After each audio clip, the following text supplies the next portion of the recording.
ദൈവാനുഗ്രഹം പ്രാപിക്കാൻ ആവശ്യമായ ചില സമയവും കാലവും ഒക്കെ അറിഞ്ഞിരിക്കുന്നത് നല്ലതായി. അതുകൊണ്ട് തന്നെ അനുഗ്രഹത്തിൻ്റെ കാലങ്ങൾ, അതാണ് നമ്മൾ ആരാധനയിലെ വിഷയമാക്കുന്നത്. അനുഗ്രഹത്തിൻ്റെ കാലങ്ങൾ എപ്പോഴൊക്കെയാണ് ദൈവാനുഗ്രഹം നമുക്ക് ലഭിക്കുന്നത്? ഏത് കാലത്താണ്? എങ്ങനെയാണ്? ഏത് കാലത്താണ് നമുക്ക് ദൈവാനുഗ്രഹം ലഭിക്കുന്നത്? എപ്പോഴാണ് ദൈവാനുഗ്രഹത്തിൻ്റെ ദൂതൻ എവിടെയാണ് പ്രത്യക്ഷപ്പെടുന്നത്? ദൈവാനുഗ്രഹത്തിൻ്റെ ദൂതൻ അനുഗ്രഹത്തിൻ്റെ കാലം വിളംബരം ചെയ്തുകൊണ്ട് എവിടെ എപ്പോൾ പ്രത്യക്ഷപ്പെടുന്നു? നമ്മുടെ ജീവിതത്തിൽ. അതാണ് നമ്മുടെ ശുശ്രൂഷയുടെ സന്ദേശ വിഷയം. സ്തുതിക്കട്ടെ. ഹല്ലേലൂയ, ഹല്ലേലൂയ, ഹല്ലേലൂയ, ഹല്ലേലൂയ, യേശുവേ നന്ദി, ഹല്ലേലൂയ, ഹല്ലേലൂയ, യേശുവേ സ്തുതി, ഹല്ലേലൂയ, ഹല്ലേലൂയ, ഹല്ലേലൂയ, ആരാധന, ആരാധന,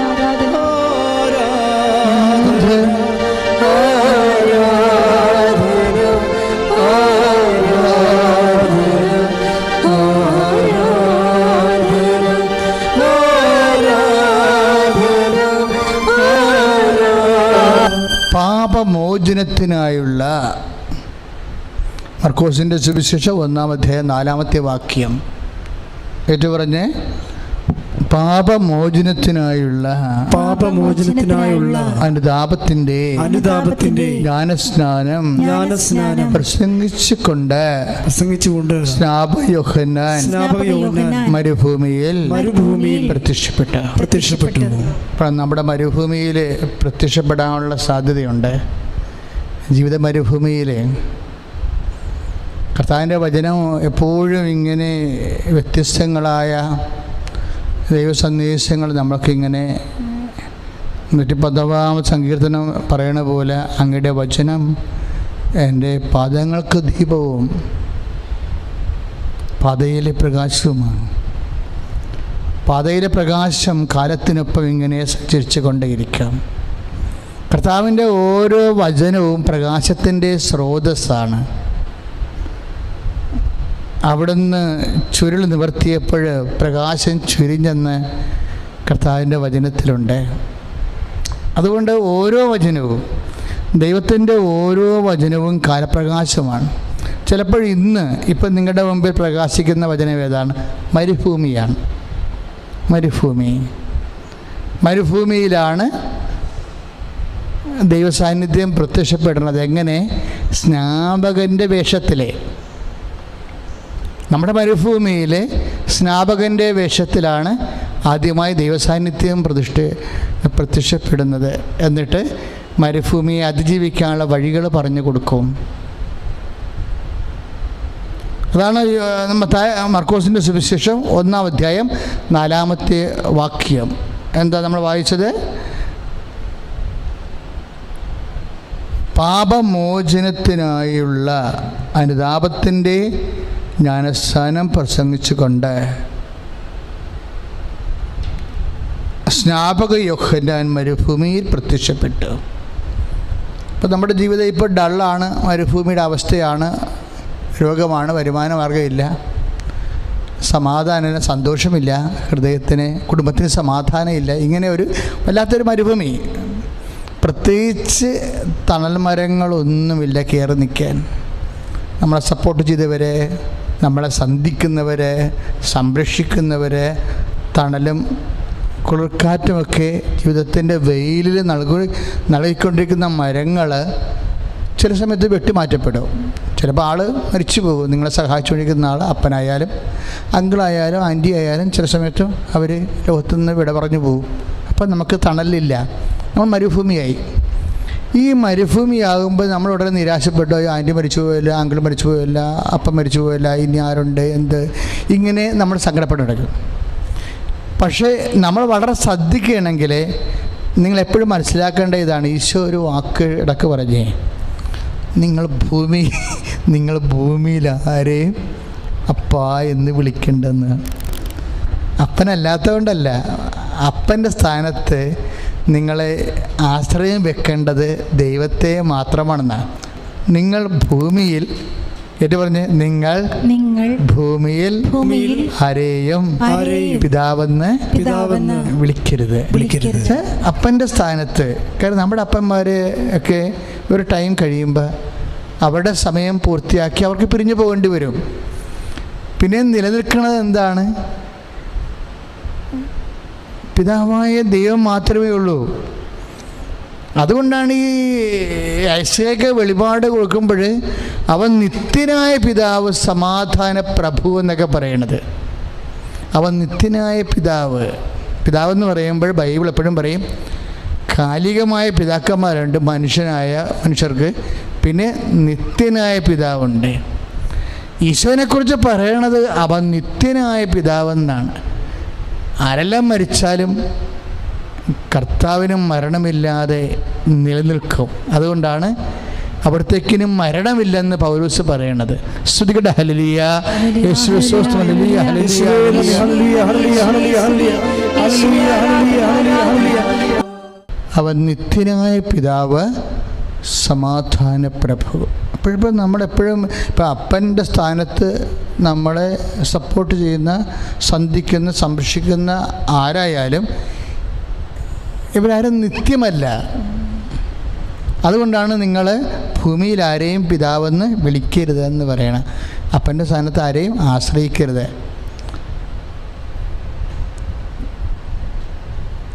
അതുകൊണ്ടാണ് നിത്യനായ പിതാവ്. ഇപ്പം ദൈവത്തിൽ ആശ്രയിക്കാത്തവർക്ക് ശൂന്യത ഉണ്ടാകാൻ സാധ്യതയുണ്ട്. മനുഷ്യന്മാരിങ്ങനെ വിയോഗം പ്രാപിച്ചു കഴിയുമ്പോൾ ഒന്നുമില്ലായ്മയാകും. ഇതാണ് മരുഭൂമി എന്ന് പറയണത്. ഇങ്ങനെ നിൻ്റെ ജീവിതത്തിൽ ഒരു മരുഭൂമിയാണ് ഇപ്പോഴെങ്കിൽ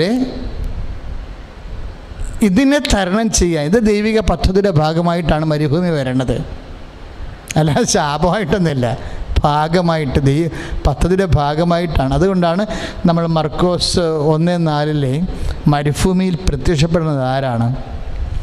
അനുതാപത്തിൻ്റെ ജ്ഞാനസ്നാനം പ്രസംഗിച്ചുകൊണ്ട് സ്നാപകയോഹന്നാൻ മരുഭൂമിയിൽ പ്രത്യക്ഷപ്പെട്ടു. അനുതാപത്തിൻ്റെ ഇപ്പം മരുഭൂമിയിൽ നമുക്ക് ചെയ്യാവുന്ന ഏറ്റവും വലിയ കാര്യം എന്താണ്? അനുതാപമാണ്. മരുഭൂമിയെ അതിജീവിക്കാനുള്ള ഇപ്പം ഒരു തണലില്ലാത്ത അവസ്ഥ. പക്ഷേ എന്താ പ്രശ്നം വെച്ച് കഴിഞ്ഞാൽ ഇങ്ങനെയുള്ളൊരു കാലം ആർക്കും ഒഴിവാക്കാൻ പറ്റത്തില്ലെന്ന് മനസ്സിലായില്ലേ? ആർക്കും ഒഴിവാക്കാൻ പറ്റത്തില്ല ഏതെങ്കിലും ഒരു മരുഭൂമിക്കാലം. പക്ഷേ ഈ കാലം വരുമ്പോൾ നമുക്ക് ചെയ്യാവുള്ളത് എന്താണ്? മരുഭൂമിയിൽ എപ്പോഴും വരണത് ആരാണ്? അനുദപിക്കാൻ. നീ ദൈവപൈതലാണെങ്കിൽ നിനക്ക് ചെയ്യാവുന്ന ഏറ്റവും വലിയ കാര്യം എന്താണ്? അനുദപിക്കുക. അതാണ് അനുതാപത്തിൻ്റെ ജ്ഞാനസ്നാനം പ്രസംഗിച്ചുകൊണ്ട് വിശുദ്ധ യോഹന്നാൻ, സ്നാപക യോഹന്നാൻ മരുഭൂമിയിൽ പ്രത്യക്ഷപ്പെട്ടു. അനുതാപത്തോടുകൂടി, അനുതാപം എന്ന് പറയുമ്പോൾ നമുക്കറിയാമല്ലോ, ചുമ്മാ നമ്മൾ പാപത്തെക്കുറിച്ചുള്ള ഒരു ദുഃഖവും സങ്കടവും അല്ല ഉദ്ദേശിക്കുന്നത്. അനുതാപത്തിന് എപ്പോഴും അനുതാപത്തിൻ്റെ പ്രവർത്തികളുണ്ട്. ശ്രുതികട ഹല്ലേലൂയ, യേശുവേ സ്തോത്രം, ഹല്ലേലൂയ. വളരെ പ്രാക്ടിക്കലായിട്ട് കണ്ടീഷൻ വർക്കൗട്ട് ചെയ്യണത്, അനുതാപം വർക്ക് ചെയ്യണത് അധരം കൊണ്ടല്ല. അനുതാപത്തിൻ്റെ പ്രവർത്തികളുണ്ട്. അതിലൂടെ നമ്മൾ ആത്മാർത്ഥത കാണിച്ചു കഴിഞ്ഞാൽ തീർച്ചയായിട്ടും ദൈവം ആരാണെന്ന് എനിക്കറിയാൻ പറ്റും. ഈ നമുക്കറിയാം സുവിശേഷം എഴുതപ്പെട്ടിരിക്കുന്നത് തന്നെ ആർക്ക് വേണ്ടിയാണ്? ബൈബിള് എന്ന് പറഞ്ഞാൽ ഉടനെ പറയാം ക്രിസ്ത്യാനികളുടെ വേദപുസ്തകം അല്ലേ? ദൈവം ഒന്നേ ഉള്ളു, വേദപുസ്തകം ഒന്നേ ഉള്ളൂ. ബൈബിൾ എഴുതപ്പെട്ടിരിക്കുന്നത് ആർക്കാണ്? എല്ലാ ജനങ്ങൾക്കും വേണ്ടി എഴുതിയിരിക്കുന്ന വചനമാണ്. അനുദപിക്കാൻ വചനം ആവശ്യപ്പെടുന്ന ആരോടാണ്? ക്രിസ്ത്യൻസിനോടാണോ? അല്ലെങ്കിൽ യഹൂദരോടാണോ? അല്ല, മുസ്ലിംസിനോടും ഹിന്ദുസിനോടും ലോകത്തിലുള്ള പാർസികളോടും എല്ലാവരോടും കൂടിയാണ് ദൈവവചനം ആവശ്യപ്പെടുന്നത്. നിങ്ങൾ ആരും അങ്ങനെ ധരിക്കേണ്ട കാര്യമില്ല. കർത്താവിൻ്റെ വചനം മനുഷ്യരാശിക്ക് വേണ്ടി എഴുതിയിരിക്കുന്നതാണ്. അത് എല്ലാവർക്കും വേണ്ടിയാണ്. ഇപ്പോൾ എത്രയോ പേരാണ് ഈ വചന ക്രൈസ്തവർ കേൾക്കണത്? എന്താ അങ്ങനെ പറയാൻ കാരണം വെച്ച് കഴിഞ്ഞാൽ ഈ അനുതാപത്തിൻ്റെ സുവിശേഷ ജ്ഞാനസ്ഥാനത്തിന് വേണ്ടി പ്രഭാഷണം കഴിഞ്ഞപ്പോൾ എന്താണ്, ജനക്കൂട്ടം അവൻ്റെ അടുത്തേക്ക് വന്നതാണ്. അല്ലാതെ യഹൂദർ വന്നെന്നല്ല പറയണത്. ജനക്കൂട്ടം അവൻ്റെ അടുത്തേക്ക് വന്നു. എന്നിട്ട് ജനക്കൂട്ടം ചോദിച്ചു, ഞങ്ങൾ എന്ത് ചെയ്യണം? അനുതാപത്തിൻ്റെ ജ്ഞാനസ്ഥാനം അങ്ങ് പ്രസംഗിച്ചു, ഞങ്ങൾ എന്താണ് ഇനി ചെയ്യേണ്ടത് എന്ന് പറയുമ്പോൾ ജനക്കൂട്ടത്തോടാണ് ദൈവവചനം പറയണത്. അതിൻ്റെ അകത്ത് അക്രൈസ്തവരുണ്ട്, അല്ല ആ യഹൂദന്മാരുണ്ട്, എല്ലാവരും ഉണ്ട്. പട്ടാളക്കാർ റോമക്കാരാണ്, ചുങ്കക്കാർ അവരും റോമക്കാരാണ്, ഇവരാരും യഹൂദരല്ല. ദാറ്റ് മീൻസ് എൻ്റയർ പബ്ലിക്കിനോടാണ് സംസാരിക്കുന്നത് കർത്താവിൻ്റെ വചനം. അതുകൊണ്ട് എന്നെ ശ്രമിക്കുന്ന അക്രൈസ്തവരൊക്കെ ശ്രദ്ധിക്കണം, നിങ്ങൾക്ക് ബൈബിളിലെ അനുഗ്രഹം ക്രിസ്ത്യാനികൾക്ക് വേണ്ടി മാത്രമുള്ളതല്ല, അത് ദൈവത്തിൻ്റെ എല്ലാ മക്കൾക്കും വേണ്ടിയുള്ളതാണ്. ശ്രുതികട്ടെ ഹല്ലേലൂയ, യേശുവേ സ്തോത്രം, ഹല്ലേലൂയ.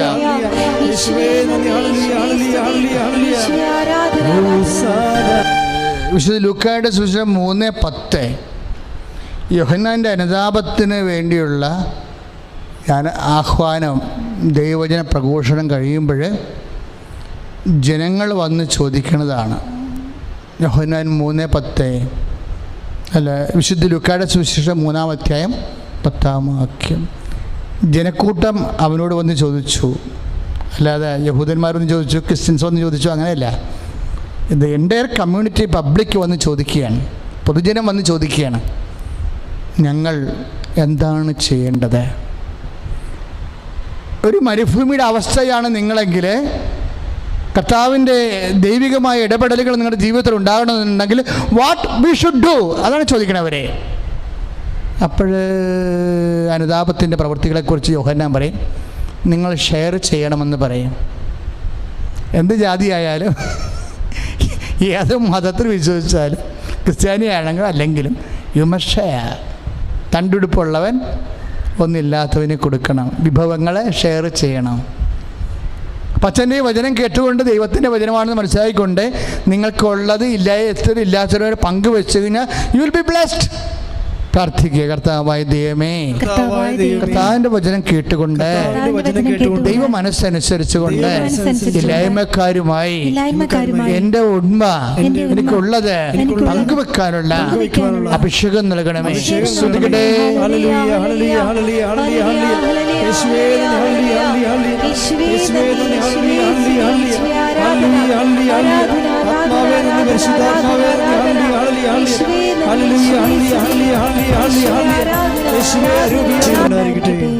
ഇപ്പോൾ ഭക്ഷണം എന്ന് പറയുമ്പോൾ നിങ്ങൾ ഒരു നേരത്തെ ഭക്ഷണം വാങ്ങിച്ചു കൊടുക്കണതല്ല വിഷയം.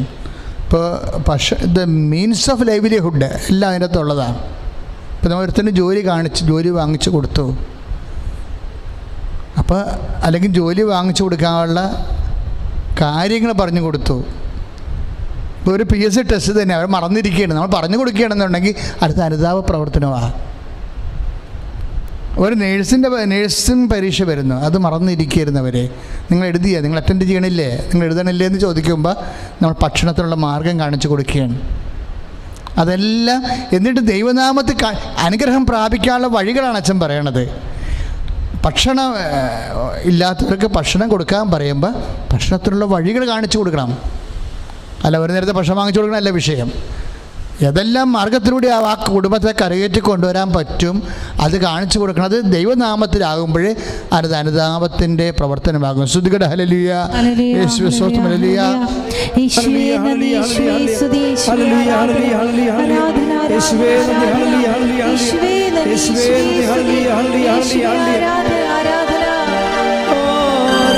ഇതൊക്കെ എല്ലാവരും ചെയ്യണ കാര്യങ്ങളാണ്.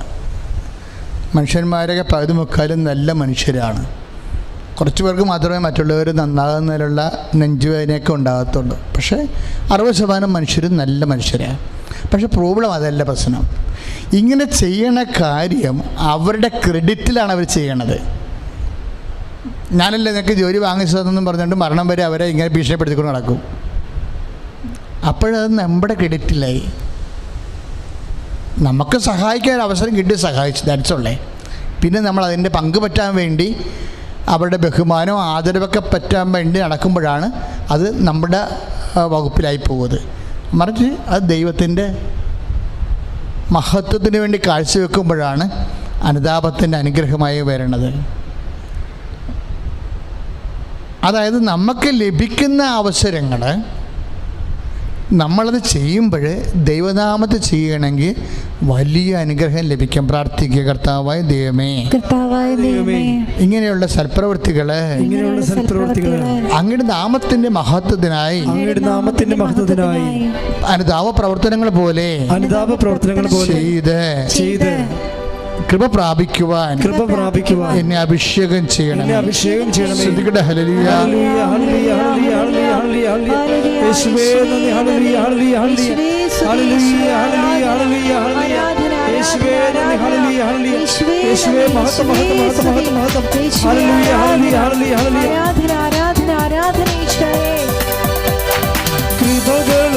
പരിശുദ്ധ പരമദിവ്യകാരുണ്യത്തിന് ആരാധനയും സ്തുതിയും പുകഴ്ചയും ഉണ്ടായിരിക്കട്ടെ. അച്ഛൻ എന്താ ഇങ്ങനെ സംസാരിക്കണമെന്ന് അറിയാവോ? അതായത് അക്രൈസ്തവ സഹോദരങ്ങളെ പ്രത്യേകിച്ച്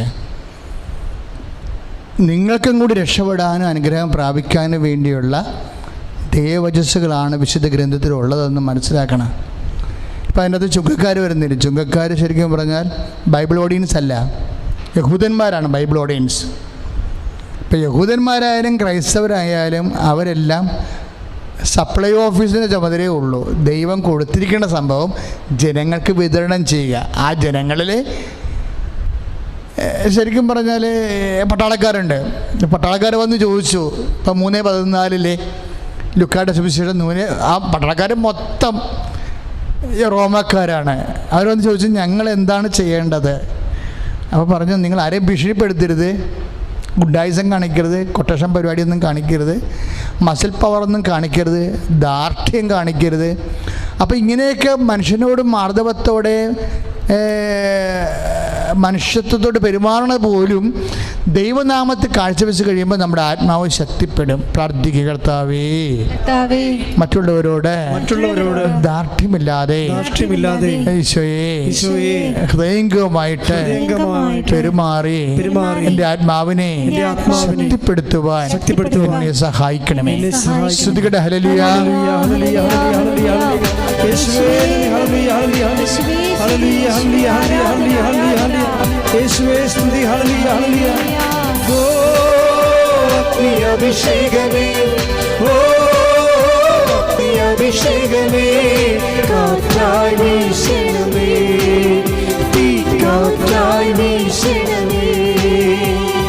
ഓ അഗ്നി അഭിഷേകമേ, ഓ അഗ്നി അഭിഷേകമേ, കാറ്റായി വീശണമേ, തീ കാറ്റായി വീശണമേ. പരിശുദ്ധ പരമദിവ്യകാരുണ്യത്തിന് ആരാധനയും സ്തുതിയും പുകഴ്ചയും ഉണ്ടായിരിക്കട്ടെ. പരിശുദ്ധ പരമദിവ്യകാരുണ്യത്തിന് ആരാധനയും സ്തുതിയും പുകഴ്ചയും ഉണ്ടായിരിക്കട്ടെ. ഇപ്പം ടാക്സ് ഓഫീസർമാർ വന്ന് അവർ ചോദിച്ചു, ഉദ്യോഗസ്ഥന്മാർ അവരൊന്ന് ചോദിച്ചു, ഞങ്ങൾ എന്ത് ചെയ്യണം? അനുതാപത്തിന് വേണ്ടി ഞങ്ങൾ ദൈവത്തോട് ആഭിമുഖ്യത്തോടു കൂടി ദൈവാനുഗ്രഹം പ്രാപിക്കാൻ ഞങ്ങൾ എന്ത് ചെയ്യണം? അപ്പോഴേ പറഞ്ഞ്, നിങ്ങൾ പറഞ്ഞിട്ടുള്ളതിൽ കൂടുതൽ ഈടാക്കരുത്, കൈക്കൂലി വാങ്ങിക്കരുതെന്ന് എൻ്റെ അർത്ഥം. കൈക്കൂലി വാങ്ങിക്കരുത്. അപ്പം നമ്മളൊക്കെ കൈക്കൂലിയൊക്കെ വാങ്ങിക്കാതിരുന്നാൽ തന്നെ അത് വലിയ അനുഗ്രഹമായിട്ട് മാറിച്ചിരിക്കുക. ദൈവനാമത്തെ കാഴ്ചവെക്കണമെന്നേ ഉള്ളൂ. ഇത് ലുക്കായുടെ സുവിശേഷമാണ് 3, 11, 12, 13, 14 തിരുവചനങ്ങളിലെ. ഇതൊന്നും യഹൂദന്മാരോട് പറഞ്ഞതല്ല, അക്രൈസ്തവരോടും അതായത് അയഹൂദന്മാരോട് പറഞ്ഞിട്ടുള്ളതാണ്. ഇതെല്ലാം എല്ലാവരോടും പൊതുവായിട്ട്. അതായത് ബൈബിൾ എഴുതപ്പെട്ടിരിക്കുന്നത് പൊതുവായിട്ട് ജനങ്ങൾക്ക് വേണ്ടിയാണ്. അതത് മനസ്സിലാക്കി, ഇത് ഞങ്ങൾക്ക് ഇതിൻ്റെ ബാധകമൊന്നും അല്ല എന്ന് പറഞ്ഞാൽ നമുക്ക് ആരെങ്കിലും ലഭിക്കത്തില്ല. അപ്പം ബാധകമാണെന്ന് പറഞ്ഞാൽ തീർന്ന കാര്യം. അതോടുകൂടി നിൻ്റെ കുടുംബം രക്ഷപ്പെടാൻ തുടങ്ങും. അച്ഛനീ പറഞ്ഞിരിക്കുന്ന കാര്യങ്ങൾ പൂർണ്ണമായിട്ടും 101% സത്യമാണ്. പ്രാർത്ഥിക്കുക, കർത്താവേ ഞങ്ങൾക്ക് എല്ലാവർക്കും കർത്താവിൻ്റെ വചനം സ്വീകരിച്ച് നടപ്പിൽ വരുത്തി അനുഗ്രഹം പ്രാപിക്കുവാൻ ഞങ്ങളെ സഹായിക്കണം. ശ്രദ്ധിക്കട്ടെ. ഹല്ലേലൂയ, ഹല്ലേലൂയ, ഹല്ലേലൂയ, യേശുവേ യേശുവേ മഹത്വം മഹത്വം മഹത്വം ഹല്ലേലൂയ ഹല്ലേലൂയ ഹല്ലേലൂയ യേശുവേ സ്തുതി സ്തുതി സ്തുതി ഹല്ലേലൂയ ഹല്ലേലൂയ ഹല്ലേലൂയ നേരും ആരാധനയും സ്തുതിയും പുകഴ്ചയും ഉണ്ടായിരിക്കട്ടെ. പ്രിയമുള്ളവരെ, ഇതെല്ലാം നമുക്കറിയാം, ദൈവനാമത്തിന് വേണ്ടി ചെയ്യുന്ന എല്ലാ കാര്യങ്ങളും. ഇപ്പോൾ നിങ്ങൾ അക്രൈസ്തവ സഹോദരങ്ങളാണ്, അല്ലെ ക്രൈസ്തവരാണ്, പക്ഷെ നിങ്ങൾ കർത്താവിൻ്റെ നാമത്തിലാണ് ഇതുപോലുള്ള സൽപ്രവൃത്തികൾ ചെയ്യുന്നതെങ്കിൽ അത് ചെയ്യുന്നത് നിങ്ങളുടെ മനുഷ്യാത്മാവല്ല, ക്രിസ്തുവിൻ്റെ ആത്മാവാണത് ചെയ്യണത്. അപ്പം അത് മനസ്സിലായില്ലേ? എല്ലാവരിലും ക്രിസ്തുവിൻ്റെ ആത്മാവുണ്ട്. ക്രിസ്തുവിന് മുമ്പ് പ്രവർത്തിച്ചവരിൽ പോലും ക്രിസ്തുവിൻ്റെ ആത്മാവുണ്ട്. കാര്യം എന്താണ്? ക്രിസ്തു എന്നേക്കും നിലനിൽക്കുന്നു. യോഹന്നാൻ്റെ സുവിശേഷം നമ്മൾ 12 വായിക്കും, ക്രിസ്തു എന്നേക്കും നിലനിൽക്കുന്നുവെന്ന്. അപ്പം ക്രിസ്തുവിന് മുമ്പും പ്രവർത്തിച്ചവരിൽ ഇപ്പം നമ്മൾ കഴിഞ്ഞ പ്രാവശ്യം റൂത്തിനെ കണ്ടില്ല, റൂത്ത്. അപ്പോൾ റൂത്ത് അവളുടെ ഭർത്താവ് മരിച്ചു, മഹാസങ്കടത്തിലായിപ്പോയി. അവളുടെ അമ്മായിയപ്പൻ മരിച്ചു. അപ്പോഴവളുടെ അമ്മായിയമ്മ നവോമി വിധവയായി. അപ്പോൾ ഒരു കുടുംബാംഗം തന്നെ ഛിന്നഭിന്നമായി. നവോമി സ്വന്തം വീട്ടിലോട്ട് തിരിച്ചു പോരുമ്പോൾ റൂത്ത് പറഞ്ഞു. അപ്പോൾ റൂത്തിനോട് നവോമി പറഞ്ഞു, മോള് ഇപ്പം ഹസ്ബൻഡ് ഇല്ലല്ലോ നിനക്ക്, നീ ചെറുപ്പമല്ലേ, നീ നിൻ്റെ സ്വന്തം നാട്ടിൽ പോയി മോവാബ് ദേശത്ത് പോയി പുതിയ കല്യാണം കഴിച്ച് നീ ജീവിക്കൂ. ഈ വൃദ്ധയായ എന്നെ നോക്കി നിൻ്റെ ജീവിതം എന്തിനാ സ്പോയിൽ ചെയ്യണതെന്ന് നല്ല വാക്ക് പറഞ്ഞ് യാത്രയാക്കും റൂത്തിനെ. അപ്പം റൂത്ത് പറയേണ്ടൊരു വാക്കുണ്ട്, ഞാൻ അമ്മയെ വിട്ട് പോകത്തില്ല. നമ്മളിപ്പോൾ എന്തിനെക്കുറിച്ചാണ് സംസാരിക്കണത്? ക്രിസ്തുവിന് മുമ്പുള്ള ക്രിസ്തുവിൻ്റെ ആത്മാവിനെക്കുറിച്ചാണ് സംസാരിക്കണത്. എപ്പോഴും മനസ്സിലാക്കണം, ക്രിസ്തുവിൻ്റെ ആത്മാവ് ക്രിസ്തുവിന് മുമ്പുമുണ്ട്, ക്രിസ്തുവിന് ശേഷവുമുണ്ട്. ആരെല്ലാം നന്മ പ്രവർത്തികൾ ചെയ്യുന്നോ അത് ദൈവത്തിൻ്റെ നാമത്തിലാണ്. It is guided by the spirit of Jesus. That's a point. അപ്പോൾ നിങ്ങളത് മനസ്സിലാക്കണം. ഇത് വളരെ ഗൗരവമുള്ളൊരു വിഷയമാണ് നമ്മൾ ഡിസ്കസ് ചെയ്യണത്. ഒന്ന് പ്രാർത്ഥിക്കുക. കർത്താവേ, അങ്ങയുടെ വചനങ്ങള് അന്തരാളങ്ങളിലെ അന്തരാർത്ഥത്തിലെ മനസ്സിലാക്കുവാൻ എന്നെ അഭിഷേകം ചെയ്യണം.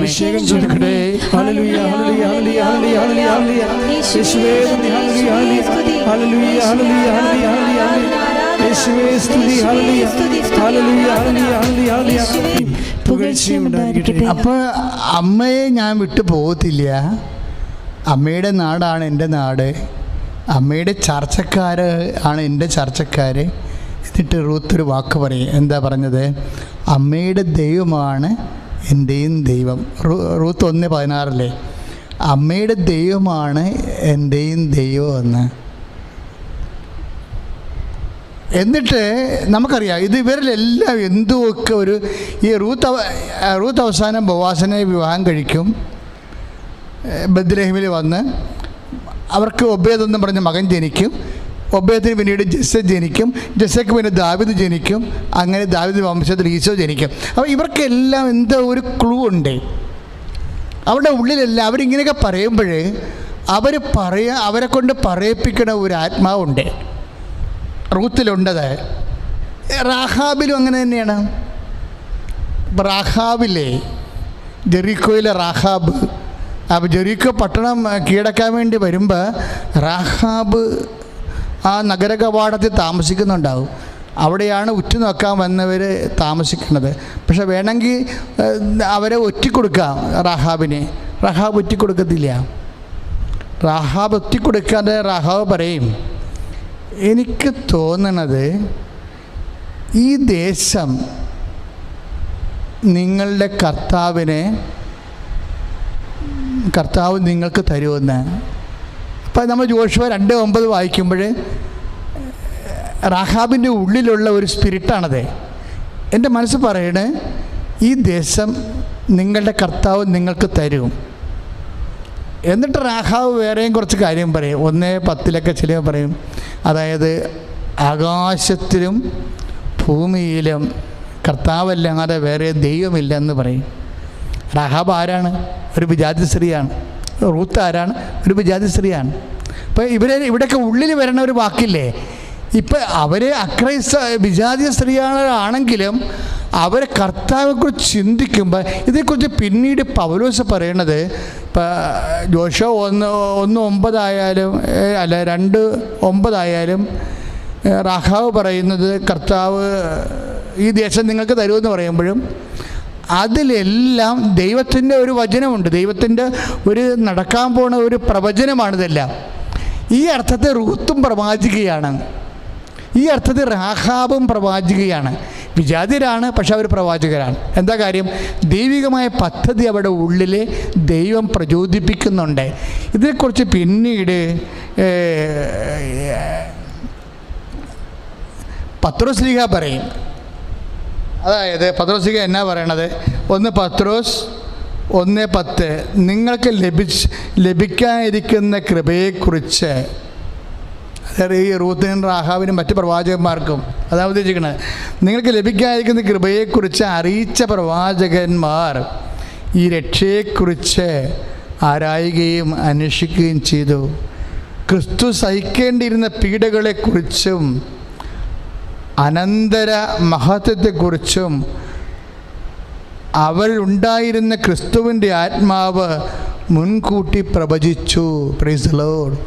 അപ്പോൾ ഈ പ്രവചനങ്ങൾ നടത്തിയിട്ടുള്ള റൂത്തും അവരെ പ്രിസ്ക്രൈബ്ഡായിട്ട് അവരെ പ്രവാചകന്മാരെന്ന് വിളിക്കണില്ലെങ്കിൽ പോലും അവരാ ഫങ്ഷൻ ചെയ്തിരിക്കുന്ന ആ രീതിയിലാണ്. റൂത്തും പറഞ്ഞത് എന്താണ് പറയുന്നത്? അമ്മയുടെ ദൈവം എൻ്റെയും ദൈവം. അത് പ്രവചനമാണ് ശരിക്കും. പിന്നീട് അങ്ങനെ സംഭവിക്കുകയും ചെയ്യും. ബോവാസിനെ വിവാഹം കഴിച്ച് കഴിയുമ്പോൾ അത് വരാൻ പോകുന്ന സംഭവമാണ് പറയണത്. അമ്മയുടെ ദൈവം എൻ്റെയും ദൈവം. റൂത്ത് 1:16.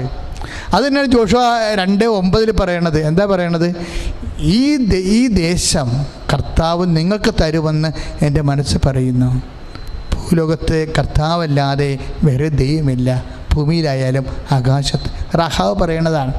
അപ്പോൾ ഇവരെ കൊണ്ടെല്ലാം പറയിപ്പിച്ചത് ആരാണെന്നാണ്, ഈ പ്രവചനങ്ങളെല്ലാം പറയിപ്പിച്ചത് ആരാണെന്നാണ് പത്രോസ് പറയണത്. വിശുദ്ധ പത്രോസ് ക്രിസ്തു സഹിക്കേണ്ടിയിരുന്ന പീഡകളെക്കുറിച്ചും അനന്തമഹത്വത്തെക്കുറിച്ചും അവരിലുണ്ടായിരുന്ന ക്രിസ്തുവിൻ്റെ ആത്മാവ് മുൻകൂട്ടി പ്രവചിച്ചു. ആര് മുൻകൂട്ടി പ്രവചിച്ചാലും അത് ക്രിസ്തുവിൻ്റെ ആത്മാവാണ് പ്രവചിക്കുന്നത്. ഇപ്പോൾ ഉണ്ടായിരുന്നതും റൂത്തിലുണ്ടായിരുന്നതും എല്ലാം ഇതുകൊണ്ടാണ് ഇവർ പിന്നീട് രക്ഷാവൃക്ഷത്തിലെ അമ്മമാരായിട്ട് മാറാൻ കാര്യം. രക്ഷാവൃക്ഷത്തിലെ കാര്യം ക്രിസ്തുവിൻ്റെ ആത്മാവ് വല്ല ഉണ്ടല്ലോ. ക്രിസ്തുവിൻ്റെ ആത്മാവ് വല്ല ഉണ്ടതുകൊണ്ടാണ് അവർക്ക് ആ പ്രവചനം കിട്ടിയത്. വരാൻ പോകുന്ന കാര്യങ്ങളെക്കുറിച്ച് അവർ പറഞ്ഞത്. അതുകൊണ്ടാണ് അവർ രക്ഷാവൃക്ഷത്തിലെ അമ്മമാരായിട്ട് മാറും പിന്നീട്.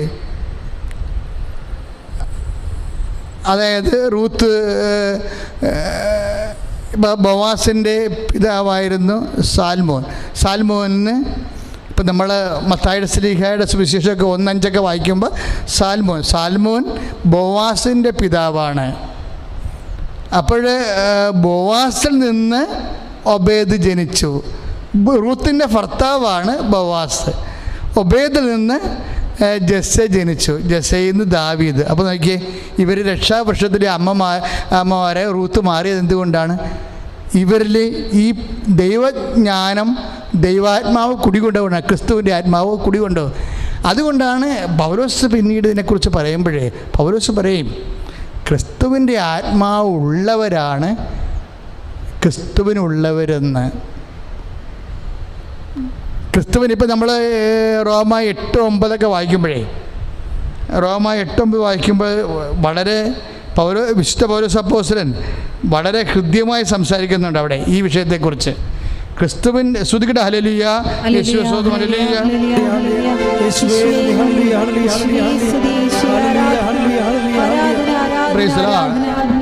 റോമ 8:9 ദൈവത്തിൻ്റെ ആത്മാവ് യഥാർത്ഥമായി നിങ്ങളിൽ വസിക്കുന്നെങ്കിൽ നിങ്ങൾ ജഡികരല്ല. അപ്പോൾ റൂത്ത് ജഡികയല്ല ശരിക്കും. അതുപോലെ തന്നെ റാഹാബും ജഡികയല്ല. നമ്മളവരെ വേശ്യ പറയും. പക്ഷെ പ്രശ്നം എന്താ? ഇവരിലെല്ലാം ഈ ആത്മാവ് വസിക്കുന്നുണ്ട്, ദൈവം തിരഞ്ഞെടുത്തതിൻ്റെ സൂചനയായിട്ട്. അതാണ് ദൈവത്തിൻ്റെ ആത്മാവ് യഥാർത്ഥമായി നിങ്ങൾ വസിക്കുന്നെങ്കിൽ നിങ്ങൾ ജഡികരല്ല, ആത്മീയരാണ്. Praise the Lord. ഹല്ലേലൂയ. അതാണ് റോമ 8:9 പറയണത്. ക്രിസ്തുവിൻ്റെ ആത്മാവില്ലാത്തവൻ ക്രിസ്തുവിനുള്ളവനല്ല. രാഹാബ് ക്രിസ്തുവിനുള്ള ആളാണല്ലോ, റൂത്ത് ക്രിസ്തുവിനുള്ള ആളാണല്ലോ, താമര ക്രിസ്തുവിനുള്ള ആളാണല്ലോ. പക്ഷേ താമര വേശ്യ എന്ന് പറയും, അതുപോലെ രാഹാബ് വേശ്യ എന്ന് പറയും. പക്ഷേ എപ്പോഴും നമ്മൾ കണക്കാക്കുന്ന പോലെയല്ല കാര്യങ്ങളുടെ പോക്ക്. എന്തെങ്കിലും പറയാമെന്നറിയാവോ? ഞാൻ പാപിയാണ്, എനിക്ക് ശിക്ഷ വിധിക്കും, എന്നെ ഇങ്ങനെ ഒന്നും നിങ്ങൾ ചിന്തിക്കരുത്. മറിച്ച് അങ്ങനെയുള്ള നിരാശ ഉണ്ടാവരുത്. അതിൻ്റെ പേരിൽ പ്രാർത്ഥിക്കാത്തവരും ദൈവത്തിന് അകന്നു പോകുന്നവരും ഇനിയിപ്പോൾ നമ്മൾ ഇനി പ്രാർത്ഥിച്ചിട്ട് എന്നാ കിട്ടാനാണെന്ന് വിചാരിച്ചുകൊണ്ട് നിരാശയെ നിവദിക്കുന്നവരുണ്ട്. അപ്പോഴും നമ്മൾ ശ്രദ്ധിക്കേണ്ട ഒരു വിഷയം ഇതാണ്. അതായത് നീ ദൈവത്തെക്കുറിച്ചോ ദൈവത്തിനെ അടിസ്ഥാനപ്പെടുത്തിക്കൊണ്ട് ദൈവത്തിൻ്റെ വചനത്തെ അടിസ്ഥാനപ്പെടുത്തിക്കൊണ്ട് നിൻ്റെ ജീവിത ക്രമീകരണത്തെക്കുറിച്ച് ചിന്തിച്ചാൽ that you are guided by the spirit of Jesus. കർത്താവിൻ്റെ ആത്മാവിലാണ്. അപ്പോൾ നിങ്ങൾ ജഡികരല്ല ശരിക്കും പറഞ്ഞാൽ. അപ്പം ജഡികരല്ല. അതുകൊണ്ടാണ് 8:9 പറയണത്, ദൈവത്തിൻ്റെ ആത്മാവ് യഥാർത്ഥമായി നിങ്ങളിൽ വസിക്കുന്നെങ്കിൽ നിങ്ങൾ ജഡികരല്ല, ആത്മീയരാണ്. ക്രിസ്തുവിൻ്റെ ആത്മാവില്ലാത്തവൻ ക്രിസ്തുവിനുള്ളവനല്ല. അതിൻ്റെ അർത്ഥം എന്താണ്? ക്രിസ്തുവിൻ്റെ ആത്മാവ് ഉള്ളവൻ ക്രിസ്തുവിനുള്ളവനാണ് അല്ല എൻ്റെ അർത്ഥം. ക്രിസ്തുവിൻ്റെ ആത്മാവ് ഉള്ളവൻ ക്രിസ്തുവിനുള്ളവനാണ്. അപ്പോൾ റാഹാബിൽ ക്രിസ്തുവിൻ്റെ ആത്മാവ് ഉണ്ടായിരുന്നു, അതുകൊണ്ട് റാഹാബ് ക്രിസ്തുവിനുള്ള ആളാണ്. അതുകൊണ്ടാണ് റാഹാബ് ജീനിയോളജി വന്നത്. റാഹാബ് രക്ഷാവൃക്ഷത്തിൽ അമ്മയായി മാറാൻ കാര്യം അതാണ്. അപ്പം നമ്മൾ എപ്പോഴും നമ്മൾ ശ്രദ്ധിക്കേണ്ട ഒരു വിഷയം, അക്രൈസ്തരാകാൻ ചിലപ്പോൾ പാപാവസ്ഥയിൽ കുമ്പസാരം അങ്ങനെ ഉള്ള കൂതാശകളൊന്നും ഉണ്ടാകാവുന്ന ആ സാഹചര്യത്തിലല്ലായിരിക്കും ജീവിക്കേണ്ടത്. പക്ഷെ നിങ്ങൾക്ക് നിങ്ങൾ ചെയ്യുന്ന സൽപ്രവർത്തികൾ ദൈവത്തിൻ്റെ വചനത്തെ അനപേക്ഷിതമാവുകയും അത് ദൈവത്തിൻ്റെ മഹത്വത്തിന് വേണ്ടി കാഴ്ചവെച്ചാൽ you are guided by the spirit of Jesus. നിങ്ങൾ കർത്താവിൻ്റെ ആത്മാവിലാണ് നയിക്കപ്പെടുന്നത്. അപ്പോൾ കർത്താവിൻ്റെ ആത്മാവിലാണ് നിങ്ങൾ നയിക്കപ്പെടുന്നത്. ക്രിസ്തുവിൻ്റെ ആത്മാവ് നിങ്ങളിൽ ഉണ്ടെങ്കിൽ തീർച്ചയായിട്ടും നിങ്ങൾ റോമ 8:9 അനുസരിച്ചുകൊണ്ട് നിങ്ങൾ ക്രിസ്തുവിനുള്ള വ്യക്തികളാണ്. ശ്രുതികട ഹല്ലേലൂയ. യേശുവേ സ്തോത്രം. Hallelujah hallelujah. യേശുവേ ഹല്ലേലൂയ ഹല്ലേലൂയ. യേശുവേ ഹല്ലേലൂയ ഹല്ലേലൂയ. യേശുവേ hallelujah hallelujah. Hallelujah hallelujah hallelujah. യേശുവേ നന്ദി, യേശുവേ സ്തുതി. അതിനെല്ലാം സാർത്ഥമാക്കുന്ന ഒരു അടിപൊളി വചനം മാർപ്പാപ്പ പറഞ്ഞിട്ടുണ്ട്. ആദ്യത്തെ മാർപ്പാപ്പ പത്രോസ്ലീഹ പറഞ്ഞിട്ടുണ്ട്. 1 പത്രോസ് 1:11 ക്രിസ്തു സഹിക്കേണ്ടി വന്ന പീഡകളെക്കുറിച്ചും അനന്തര മഹത്വത്തെക്കുറിച്ചും അവരിലുണ്ടായിരുന്ന ക്രിസ്തുവിൻ്റെ ആത്മാവ്. ആരിലാണ്? റാഹാവ്, റൂത്ത്, അതുപോലെയുള്ള വിജാതിയാരും ചിലപ്പോൾ പാപത്തിൽ അവസ്ഥപ്പെട്ടിട്ടുള്ള വ്യക്തികളും അവരിലുണ്ടായിരുന്ന പ്രവാചകന്മാരിലും ഉണ്ടായിരുന്ന പ്രവചിച്ചിട്ടുള്ള ദൈവവചനത്തെക്കുറിച്ചും ദൈവദേശത്തെക്കുറിച്ചും തിരഞ്ഞെടുക്കപ്പെട്ട ദേശത്ത് സഞ്ചരിച്ചെത്തുന്നതിനെക്കുറിച്ചൊക്കെ ആരെല്ലാം കർത്താവിൻ്റെ ദേശത്തെക്കുറിച്ച്. ഇനി ഇന്നത്തെ കാലത്ത് കർത്താവിൻ്റെ ദേശം എന്ന് പറയുന്നത് എന്താണ്? സ്വർഗ്ഗമാണ്, നിത്യതയാണ്. യേശുക്രിസ്തുവിനെ മുൻനിർത്തിക്കൊണ്ട് ദൈവപൈതലേ, നീ നിത്യതയെക്കുറിച്ച് ചിന്തിച്ചിട്ടുണ്ടെങ്കിൽ you are guided by the spirit of Jesus. കർത്താവിൻ്റെ ആത്മാവിനാണ് നയിക്കപ്പെടുന്നത്. അത് നീ തിരിച്ചറിയണം.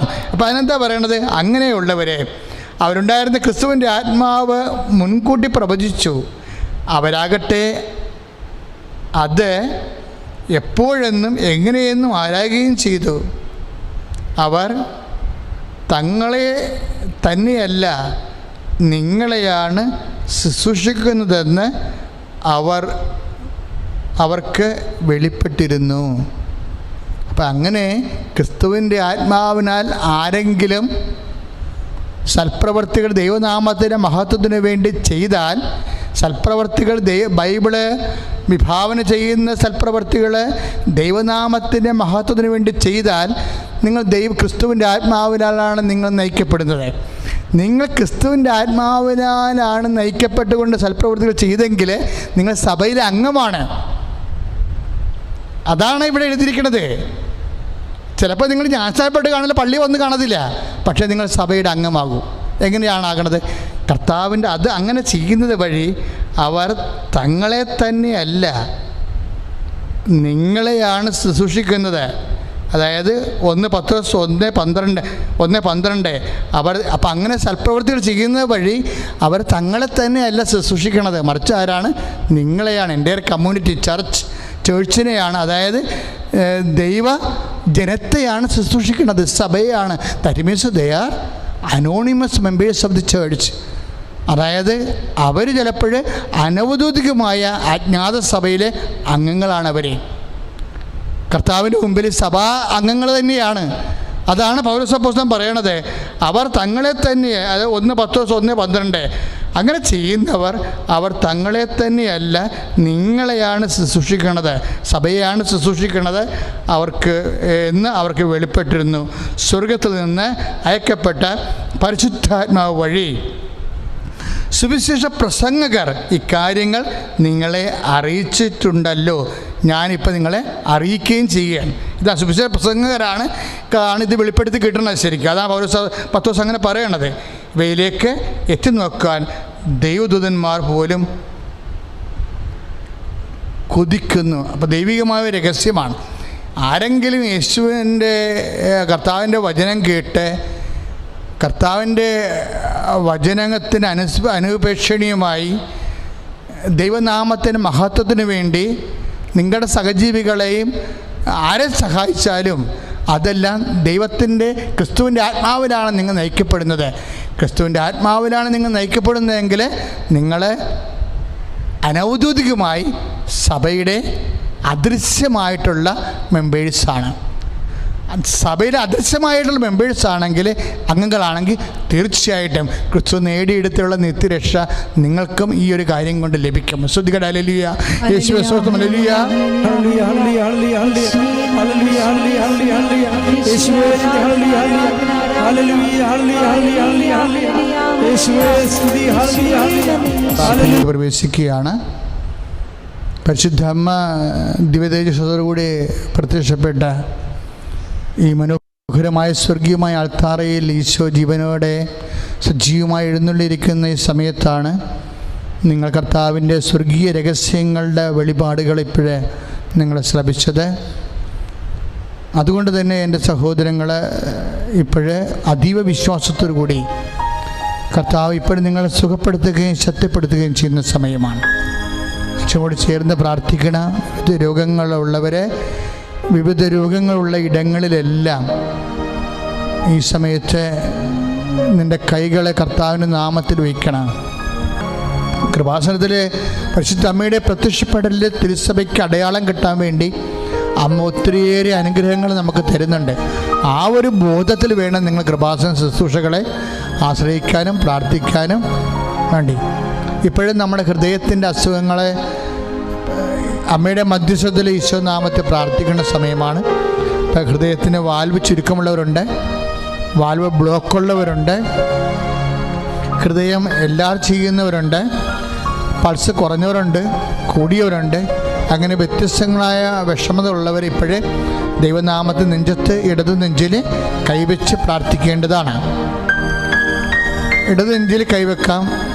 അവന് ശ്വാസകോശ രോഗികളുണ്ടാവും, ശ്വാസ തടസ്സമുള്ളവരുണ്ടാവും. അവർക്ക് നെഞ്ചിൽ കൈവച്ച് പ്രാർത്ഥിക്കാവുന്നതാണ്. അവിടെ എല്ലാം വിശുദ്ധമായ രക്തം തളിക്കപ്പെടുന്ന സമയമാണിത്. ഭയത്തോടും പ്രാർത്ഥനയോടും കൂടിയാണ് ദൈവനാമത്തെ നിങ്ങൾ കൈവച്ച് പ്രാർത്ഥിക്കേണ്ടത്. ഇങ്ങനെ അവിടെ കൈവച്ച് പ്രാർത്ഥിക്കുക എന്നുള്ളത് കൃപാസനത്തിന് 4 വർഷം മുമ്പ് അമ്മ തന്ന വെളിപാടുകളിലൊന്നാണ്. അതുകൊണ്ട് അനേകം മക്കൾ ആ മേഖലയിൽ സാക്ഷ്യം പറയണത്. അതുകൊണ്ടാണ് ഞാൻ ഇത്രയും നിശ്ചിതമായ രീതിയിൽ നിങ്ങളെ നിർബന്ധിക്കുന്നത്. അതുപോലെ തന്നെ കരൾ വേദനയുള്ളവരുണ്ട്, കരൾ വീക്കമുള്ളവരുണ്ടാകാം. അപ്പോൾ അവർ കരളിൻ്റെ അവിടെ നെഞ്ചിൻ്റെ പൊട്ടിന് താഴെ കൈവച്ച് പ്രാർത്ഥിക്കേണ്ടതാണ്. കരളിന് ബിൽറൂബിൻ കൂടുന്നവരുണ്ടാകാം, കരളിന് കളർ മാറുന്നവരും ഇതെല്ലാവരും ചെയ്യുന്നവരും ഒക്കെ ഉണ്ടാകും. അപ്പോൾ അവർ വിചാരിക്കും ഞാനിപ്പോൾ ദൈവനാമത്തിലാണ് കൈവെക്കണത്, ഈ പ്രാർത്ഥന കഴിയുമ്പോൾ അത് ചുരുങ്ങിയിരിക്കും, പഴയതുപോലെ എൻ്റെ കരളിനെ കർത്താവ് പ്രവർത്തിക്കാൻ അനുവദിക്കും, ദൈവമേ നന്ദി എന്ന് പറഞ്ഞുകൊണ്ടാണ് നിങ്ങളെ കരളിൽ കൈവെക്കണത്. Pancreas രോഗികളുണ്ടാകും, sugar രോഗികളുണ്ടാകും. അവർ പാങ്ക്രിയാസിന് അച്ഛൻ കാണിക്കുന്ന ഇടങ്ങളിലെല്ലാം കൈവച്ചുകൊണ്ട് പ്രാർത്ഥിക്കേണ്ടതാണ്. സന്തോഷമായിരിക്കണം നിങ്ങൾ. കാര്യം ദൈവികമായ വലിയ സംഭവങ്ങൾ നടന്നിരിക്കുന്ന ആൾത്താരെയാണ്.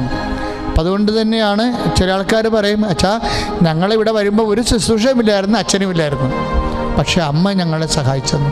അപ്പം അതിനർത്ഥം എന്താണ്? ആരും ഇല്ലെങ്കിലും അമ്മ ഇവിടെ ഉണ്ടാവും. അപ്പം അതുകൊണ്ട് വളരെ സന്തോഷത്തോടെയും, പക്ഷേ എന്ത് നിങ്ങൾ പറയുമ്പോഴും നിങ്ങൾ ദൈവത്തോട് പറയണം, ദൈവമേ അച്ഛൻ പറഞ്ഞ വചനങ്ങൾ അനുസരിച്ചുകൊണ്ട് ക്രിസ്തുവിൻ്റെ ആത്മാവിനാൽ ഞങ്ങൾ നയിക്കപ്പെട്ട് ദൈവനാമത്തിന് മഹത്വത്തിന് വേണ്ടി അജ്ഞാതസഭയുടെ അംഗമായി ഞങ്ങളെ മാറ്റണമേ എന്ന് പ്രാർത്ഥിക്കണം, അക്രൈസ്തവ സഹോദരങ്ങൾ പ്രത്യേകിച്ച്. അതുകൊണ്ട് എൻ്റെ സഹോദരൻ അച്ഛനോട് ചേർന്ന് പ്രാർത്ഥിക്കുക. സ്തുതിക്കട്ടെ, സ്തുതിക്കട്ടെ.